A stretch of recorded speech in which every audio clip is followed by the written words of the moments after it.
batu, maka Allah perintahkan dalam Keluaran pasal 25 sampai 40 untuk membangun bait suci. 50 kali 100 hasta. Dalam pembangunan bait suci ada hal-hal yang harus dilakukan, fokus umat Tuhan supaya dapat mempersembahkan semua persembahan itu kudus tanpa celah. Itulah fokus.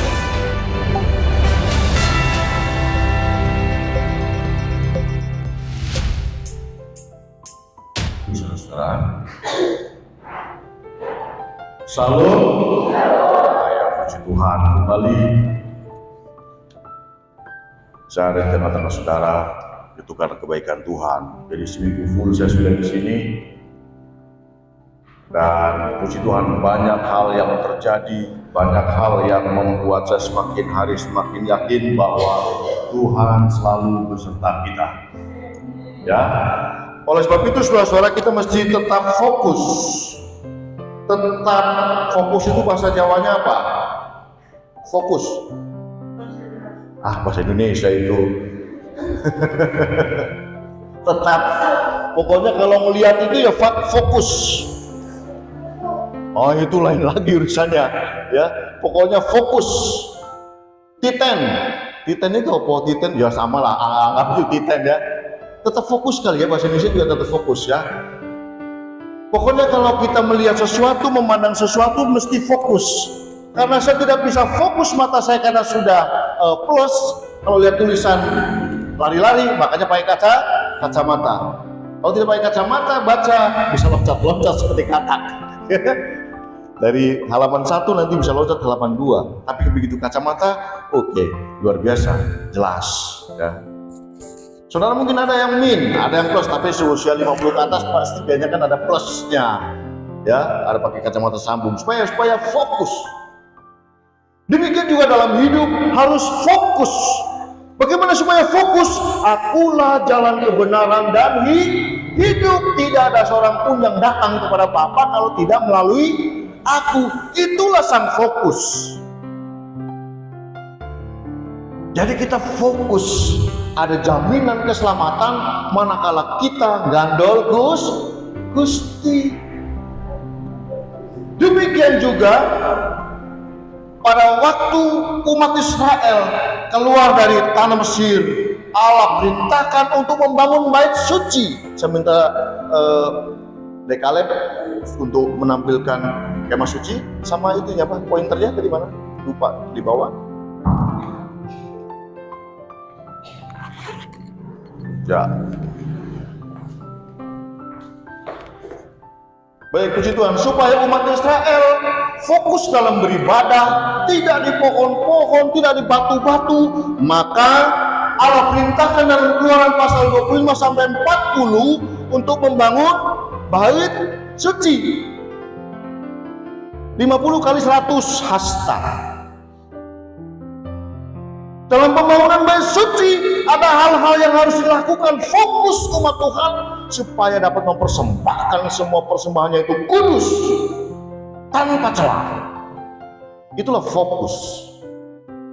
Saudara beribadah di tempat ini juga fokus dalam bait Allah ini. Demikian juga umat Israel. Kenapa diberitakannya kepada Musa supaya membangun bait Allah, supaya apa? Fokus. Tidak ada pagarnya, ada papan jenangnya. Kalau masuk harus melalui pintu-pintu gerbang dalam 4 warna, merah, putih, ungu, biru. 4 pribadi Tuhan Yesus. Manakala kita masuk untuk masuk dalam kerajaan surga, miniatur kerajaan surga ini, bait suci harus melalui pintu, namanya pintu gerbang. Di sini pintu gerbangnya sini. Oleh sebab itu ada firman Tuhan, tidak ada seorang pun datang kepada Bapa di sini ruang maha suci kalau tidak melalui aku, pintu gerbang ini. Yesus sebagai pintu gerbang. Tidak ada kata mudah-mudahan. Kalau kita sudah masuk pintu gerbang, pasti ada jaminan pemeliharaan di dalam ruang maha suci. Bersekutu kita sebagai mempelai Tuhan, bersekutu dengan mempelai laki-laki yaitu Yesus Kristus, ada jaminan kita keselamatan. Oleh sebab itu Kristen yang kita sebagai anak-anak Tuhan harus melalui tahap-tahapan ini. Pertama kita mengenal Tuhan di pintu gerbang, lihat pribadi Tuhan Yesus baik, dalam kesengsaraannya. Kalau kemarin Patmo melalui keris menjadi Kristus, itu pintu gerbang. Ada simbol-simbol kebaikan Tuhan di pintu gerbang, korban Yesus. Lalu begitu masuk ke halaman sini, lalu kita boleh mengenal korban. Dia bisa memberi dengan pola yang ditentukan oleh Tuhan Yesus, memberi dengan sungguh-sungguh. Tadinya kita memberi tanpa tujuan, hanya sekedar amal perbuatan saja. Tapi kalau bagi kita sebagai anak-anak Tuhan, bukan sekedar itu. Berkorban berarti kita mengasihi dengan sungguh-sungguh. Bukan sekedar amal perbaikan, amal perbuatan. Tapi lebih dari itu adalah karena kita mengasihi Tuhan dengan sungguh-sungguh. Itulah korban di dalam Kristus. Korban di dalam Kristus itu seperti itu. Beda dengan mereka. Ya, saya hanya mengingatkan saudara kan orang-orang Tabernakel pasti paham ini. Saya hanya mengingatkan, siapa tahu sudah lupa bentuk-bentuknya. Waktu itu sudah disampaikan oleh sepeninggal gembala di sini kan, Pak Samuel, dan saya meneruskan saja. Dari pintu gerbang masuk ke halaman sini, di halaman sini nih ada mezbah korban bakaran. Ini adalah tempat yang kemarin waktu minggu kemarin saya bahas itu, mengenai korban-korban yang harus dikorbankan oleh anak-anak Tuhan di sini tempatnya. Lalu setelah kita mengenal korban Kristus, lalu kita bersedia dibaptis di kolam baptisan, baru kita bisa masuk ke hal-hal yang lebih rohani. Kesukaannya nanti begitu masuk ruangan pintu kemah sini, maka kita sudah mulai belajar untuk lebih dewasa lagi, tidak cengeng lagi, menjadi Kristen yang tambah dewasa. Nanti di dalamnya kita mengenal benda namanya meja roti sajian, pelita emas, hidup bersaksi dan sebagainya. Mau bersaksi, ya, ada dimanapun kesempatan kita bersaksi, karena kita adalah garam dan terang dunia. Lalu ada kesukanya nanti mezbah dupa, kita menyembah Tuhan, berdoa. Jadi terpola dengan baik. Nah, saudara-saudaraku yang dikasih dalam nama Tuhan Yesus Kristus, kenapa tadi di awal saya berkata kita harus fokus mengikut Tuhan? Karena memang itulah tujuan kita bergereja, tujuan kita bersatu-satu dengan yang supaya fokus mengejar kasih Kristus di dalam hidup kita. Jadi kalau saudara memiliki hati yang fokus pada Tuhan, maka pujian tadi berlaku, gandol Gusti, gandol Gusti, gandol Gusti. Ternyata enak juga kata-katanya, saya pelajari, oh dalam sekali itu kata-kata. Walaupun cuma gandol saja, tetapi dalam sekali. Karena kalau kita telisik lagi dengan pintu gerbang, akulah jalan kebenaran dan hidup. Tidak ada seorang pun datang kepada Bapa kalau tidak melalui aku, pintu gerbang. Kalau melalui pagar sini, lompat pagar, namanya pencuri. Dan kita anak-anak Tuhan bukan pencuri, tapi masuknya betul melalui pintu gerbang. Nah, karena kita masuknya melalui pintu gerbang, ada jaminan di sini. Kalau badai pasir tertahan oleh pagar-pagar ini, papan jenang ini, yang terbuat dari kayu sitim, diambil dari hutan. Kayu sitim itu kayunya hitam tapi kuat untuk pagar sini. Nah, untuk berdiri kokoh ada tali untuk mengikat kemari, ada silang lagi tanda salib atau silang. Jadi anak-anak Tuhan supaya bisa berdiri kokoh itu landasannya berikatnya kasih, diikat dengan kasih, diikat ini. Lalu ada yang mengikatnya itu adalah korban Kristus dengan sepatunya untuk bisa berdiri atau pondasinya atau cakar ayamnya itu dari perak, ketebusan. Kita bisa berdiri tegak, kita bisa beribadah tegak karena ada ketebusan oleh korban Kristus. Pagar ini bisa berdiri tegak karena ada pengikatnya, yaitu ikatan kasih. Kasihilah sesamamu seperti kau mengasihi dirimu sendiri. Persekutuan tidak akan kokoh kalau tidak ada pengikat. Pagar tabernakel ini tidak akan kokoh kalau tidak ada pengikat. Yang pasaknya pun dari perak, artinya ketebusan. Jadi bukan gagah kuat kita. Kenapa? Yang dihadapi terpaan angin, badai pasir. Badai pasir itu lebih berat daripada badai biasa.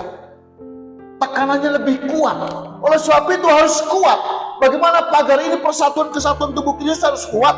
Harus ada masing-masing memiliki perasaan yang terkait dengan korban Kristus, menghargai korban Kristus di atas kayu salib, maka kokohlah pagar ini, persatuan ini. Supaya apa? Supaya kita beribadah di dalamnya ada rasa tenang, ada perlindungan. Supaya kita beribadah juga merasakan ada kokoh, ada perlindungan dari Tuhan. Kenapa? Dipagari dengan papan jenang ini yang kokoh, dengan alasnya perak, ketebusan, bukan kepalsuan. Sekarang kita beribadah, berinteraksi dengan yang lain tanpa ada landasan kasih, maka berantakan semua. Saling curiga aja bawaannya.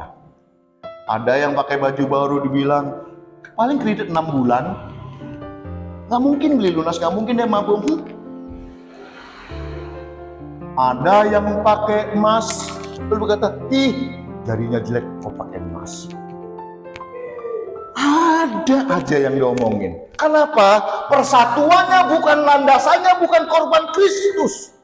Korban Kristus tidak memandang kamu kaya, kamu miskin, tetapi dia berkorban untuk semua orang.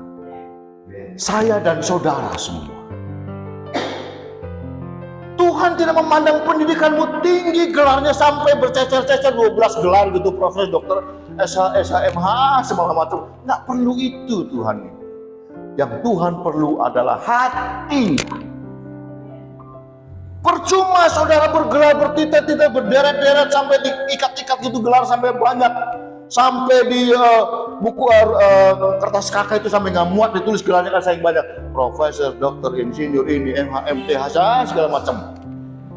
Percuma itu kalau engkau tidak menghargai korban Kristus. Karena antara perkataan dan perbuatan harus sinkron. Saudara bisa berkata, kasihilah musuhmu, kasihilah saudaramu. Sementara saudara berjalan tempat becek saja bilang, ih becek gak ada ojek. Tutup hidup. Ih becek gak ada ojek. Kan? Jadi antara perkataan dan perbuatan harus sinkron. Tapi kita yang orang-orang biasa, begitu gagah berani melayani dengan segenap hati, karena korban Kristus ada dalam hidup kita, maka kita berkata, kau adalah saudaraku. Bukan otak kita yang mampukan, tapi karena kasih Kristus memampukan kita berkata-kata, memampukan kita untuk berbuat sesuatu. Jadi bukan gagah dan perkasa. Nah, karena landasannya apa pagar ini? Landasannya adalah perak. Perak itu berbicara mengenai ketebusan. Ya. Jadi kalau saudara sudah ditebus oleh Kristus, maka saudara juga akan memiliki hati seperti Kristus. Dia akan bersedih manakala lihat orang dalam ancaman, dalam kesedihan. Kenapa Tuhan Yesus selalu berangkat ke bukit berdoa? Itu bukan sembarang, bukan hanya sekedar, artinya bukan harafiah bukit saja, tapi dia menyendiri ke tempat yang sunyi supaya dapat memikirkan dengan jernih. Demikian juga kita. Manakala orang lain tidur dengan irama yang ngorok, minor dan C, D, F, G, A, ya, saya juga ngorok, saudara, makanya saya bilang ngorok, saya nggak akan kesinggung karena saya ngorok. Kalau tidur terus terang saja. Jadi kalau tidak percaya, besok saya tidur di situ, saudara ngelilingin saya, pasti ngorok. Ya, jadi manakala orang lain sedang tidur nyenyak, lenyap, kita berdoa. Tempat yang sunyi, artinya tempat hening sendiri. Karena bentuk kasih kita kepada Tuhan. Nah, saudara-saudara yang kasih dalam nama Tuhan Yesus Kristus, di dalam Keluaran pasal 14 ayat 1 sampai 14 itu kisah tentang perginya umat Israel dari tanah Mesir mau ke tanah Kanaan, tapi masih dari kekuasaan Firaun. Ya, kita akan baca ayat 3, Keluaran pasal 14 ayat 3. Maka Fir'aun akan berkata tentang orang Israel, mereka telah sesat di negeri ini, padang gurun telah mengurung mereka. Ya, ini yang ada di dalam hatinya. Jadi kalau Fir'aun ini gambaran orang yang keras hati. Jadi lihat ada orang yang kesusahan tuh dia suka, senang. Biarin aja, orang Israel udah terkurung. Di sana kan laut, nggak bisa mungkin dia kabur. Dipikirnya Israel dalam kesusahan terus. Ayat yang ketiga tadi. Ya, Firaun menyangka Israel buntu jalan. Karena ada laut dan sebagainya, di depannya sudah ada laut. Nggak mungkin bisa pergi kemana-mana umat Israel. Demikian juga halnya kita pada saat kita mengalami masalah. Orang lain bisanya cuma melihat dan tepuk tangan. Syukurin anak Tuhan, orang Kristen itu kena masalah. Dia lupa bahwa Tuhan kita Tuhan yang luar biasa. Walaupun di depannya seolah-olah ada laut Tebero yang begitu luas. Secara akal manusia tidak mungkin Israel lolos dari kepungan, dari kejaran Firaun. Tapi coba kita akan baca. Ayatnya yang ke-4. Aku akan mengeraskan hati Fir'aun sehingga ia mengejar mereka. Dan terhadap Fir'aun dan seluruh pasukannya aku akan menyatakan kemuliaanku sehingga orang Mesir mengetahui bahwa akulah Tuhan. Lalu mereka berbuat demikian. Ya, Tuhan sengaja mengeraskan hati Fir'aun. Itu suatu gambaran buat kita, sebagai contoh buat kita. Jangan sampai kita memelihara kekerasan hati, memelihara rasa iri dengki dalam hati kita. Nanti kita dibiarkan oleh Tuhan sebagai contoh bagi orang lain, kan repot kita. Oleh sebab itu saudara-saudara, dalam ayat 8, kita percepat saja. Ayat 8. Demikianlah Tuhan mengeraskan hati Fir'aun raja Mesir itu sehingga ia mengejar orang Israel. Tetapi orang Israel berjalan terus dipimpin oleh tangan yang dinaikkan. Nah, saudara, coba perhatikan ayat 8. Demikianlah Tuhan mengeraskan hati Fir'aun, atau Elohim mengeraskan hati Fir'aun raja Mesir itu sehingga ia mengejar orang Israel. Tetapi orang Israel berjalan terus dipimpin oleh tangan yang dinaikkan. Siapakah tangan yang dinaikkan itu? Atau dalam terjemahan yang lain yang mendekati literasinya dikatakan dipimpin oleh tangan yang teracung. Lebih spesifik, lebih mendekati kata literasinya, tangan yang teracung. Kalau di sini dikatakan tangan yang dinaikkan. Siapakah dia? Siapakah yang tangannya selalu dinaikkan untuk memimpin bangsa Israel? Kita akan baca dalam Kejadian 17 ayat 8 mulai.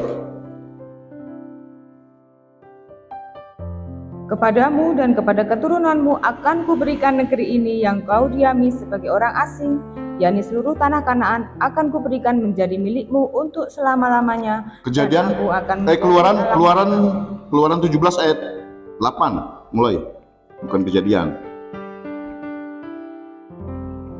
Ya. Lalu datanglah orang Amalek Ya. dan berperang melawan orang Israel di Rafidim. Ya. Musa berkata kepada Yosua, pilihlah orang-orang bagi kita, lalu keluarlah berperang melawan orang Amalek. Besok aku akan berdiri di puncak bukit itu dengan memegang tongkat Allah di tanganku. Terus? Lalu Yosua melakukan seperti yang dikatakan Musa kepadanya dan berperang melawan orang Amalek. Tetapi Musa, Harun dan Hur telah naik ke puncak bukit. Dan terjadilah apabila Musa mengangkat tangannya, lebih kuatlah Israel. Tetapi apabila ia menurunkan tangannya, lebih kuatlah Amalek. Cukup. Siapa yang mengangkat tangannya selalu itu yang memimpin? Siapa tadi katakan? Musa. Kenapa mengangkat tangan? Musa adalah pemimpin yang dipercaya oleh Tuhan untuk memimpin Israel keluar dari bangsa Israel. Artinya di sini ada gembala-gembala yang selalu mengangkat tangan, ya Tuhan, jemaatku, Tuhan, supaya usahanya berhasil dan sebagainya. Ada tangan yang selalu mengangkat tiap pagi, tiap malam untuk umatnya, untuk jemaat-jemaatnya. Ada seorang gembala yang bertanggung jawab. Dia berdoa pagi, siang, malam untuk jemaatnya. Tangannya terangkat. Begitu tangan gembala terangkat, maka dikatakan lemahlah Israel, lemahlah jemaatnya. Oleh sebab itu saudara-saudara, saudara bersyukur ditempatkan pada pengembalaan yang selalu berdoa untuk Tuhan, mendoakan saudara satu persatu, mendoakan jemaat-jemaat yang lain. Bahkan saudara juga dimiliki hati yang mau berbagi kepada orang lain. Dan saya bersuka cita, semangatnya luar biasa untuk memberitakan kabar baik ini. Nah, Israel juga demikian. Manakala tangan Musa tertunduk atau turun, maka lemahlah umat Israel itu. Tapi manakala tangannya terangkat, kuatlah Israel itu. Ini menggambarkan betapa kekuatan penyerahan kepada Tuhan itu luar biasa. Saudara juga demikian untuk anak-anaknya.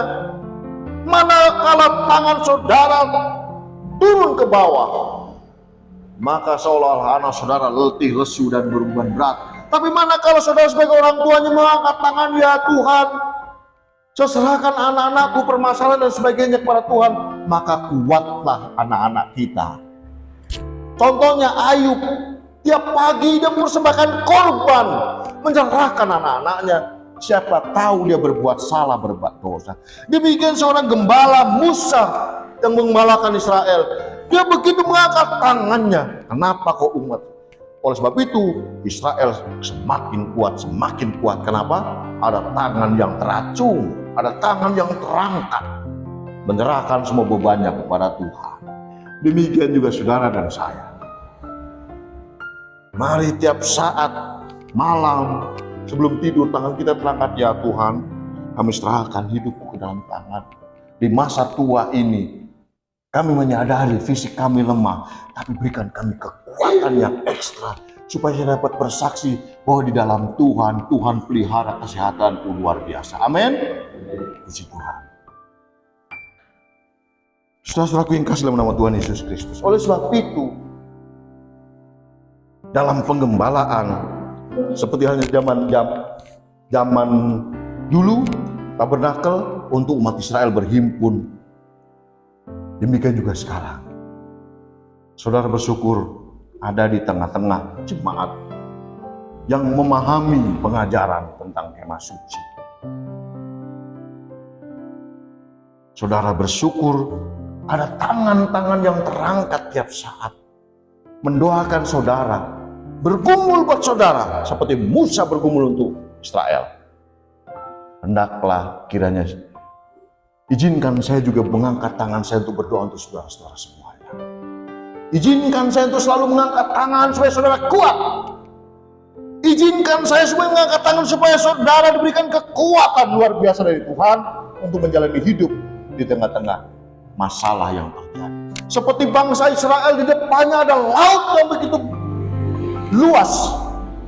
Secara manusia dia gentar pasti. Bagaimana mungkin saya bisa melewati laut ini? Tetapi ingat, ada tangan yang terangkat. Dalam kisah selanjutnya, maka laut itu terbelah. Artinya bagaimana? Saudara harus percaya, di balik permasalahan saudara yang seperti tembok, seperti air laut begitu banyak, ada jalan keluar dari Tuhan yang Tuhan janjikan buat kita. Seolah-olah air itu menjadi dinding kita, menjadi dinding, menjadi perlindungan buat kita. Karena seringkali cara Tuhan menyelamatkan kita dengan permasalahan, dengan sakit penyakit, dengan permasalahan apapun, supaya kita apa? Supaya kita terlalu menggandol Gusti. Jadi permasalahan ada itu kita bukan langsung Tuhan tidak adil dan sebagainya, tapi kita mengucap syukur, Tuhan terima kasih. Di balik semua ini pasti ada perkara yang lebih besar yang akan saya terima, perkara yang baik yang akan saya terima. Secara manusia mustahil anak saya bisa berubah, tetapi Tuhan tidak pernah berkata mustahil, karena ada tangan-tangan yang mengangkat. Izinkan saya tuh mengangkat tangan untuk saudara-saudara semua, supaya saudara diberikan kekuatan, kemampuan untuk dapat hidup, bersaksi berat memang, tetapi saya berdoa mengangkat tangan supaya saudara diberkati luar biasa, supaya saudara bisa bersaksi bahwa anak-anak Tuhan dipelihara oleh Tuhan karena masuk dalam kemah suci.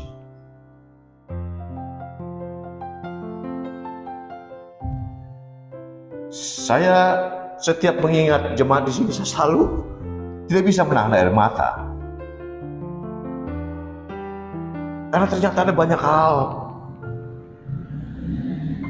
yang Tuhan tunjukkan ke kita supaya kita semakin hari semakin bersatu, semakin hari semakin mengabarkan kasih Tuhan. Dan pekerjaan Tuhan luar biasa terjadi dari jemaat Ngerompak sini. Pekerjaan Tuhan sampai akhirnya kemarin kita sampai ke Mbaki ya, ke Mbaki Solo, sana Solo Baru. Pelayanan dari GPT sini. Dan saya bersyukur ada di bagian itu, masuk dalam keluarga GPT ini. Jadi saya bisa melayani sampai ke Mbaki bersama Ibu Gembala. Bersama Mbak, oh ya nanti saya sebut Mbak Mia juga, saya sebut. Karena ngikut ya. Sampai ke Mbaki menyampaikan kabar baik. Yang tadinya tidak bisa duduk lama kalau ngobrol. Kemarin sampai lupa, sampai ada 1 jam dia lupa sakitnya.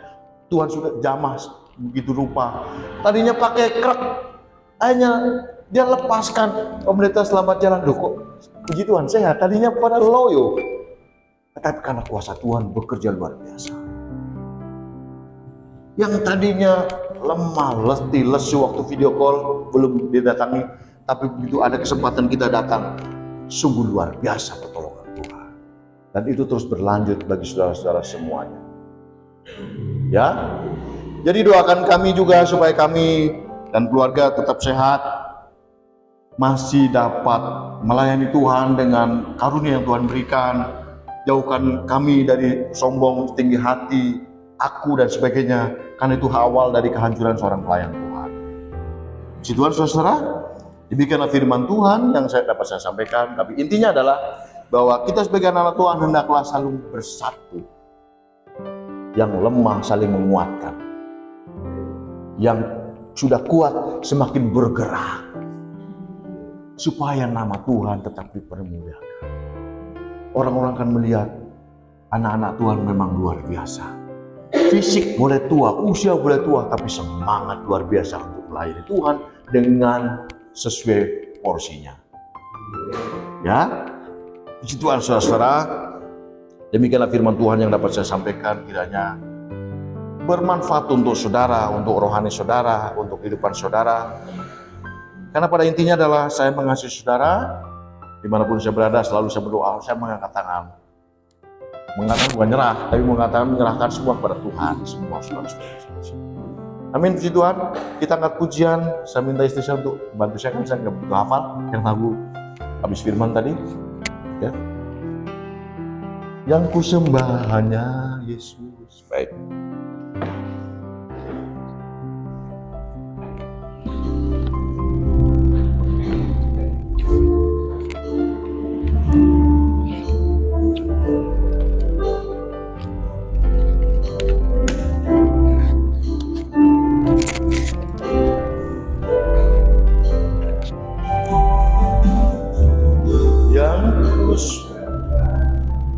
Hanya Yesus yang ku puja, hanya Yesus yang ku sanjung, hanya Yesus, sebab Kau Allahku. Turun dikit.